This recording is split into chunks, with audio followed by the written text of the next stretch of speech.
So we are going to tell you a little bit more about how we started and how we built YouLynq.me. YouLynq.me was founded by myself and my brother Maarten. Oh, he lost the part of his hand. Around about 4 years ago, 2019, we started. And at the moment we are with 30 colleagues, helping more than 165 companies with LinkedIn. We are a LinkedIn marketing agency, basically.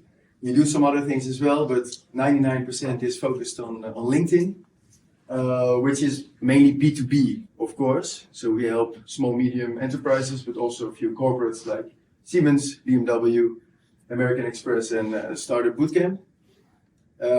Our vision is that sales has changed over the years, and it's all about building relationships with your prospects. So it's about being relevant, but also get the conversation started before you go into the sales process. And Nadia is going to explain you more about this vision later on. Yeah.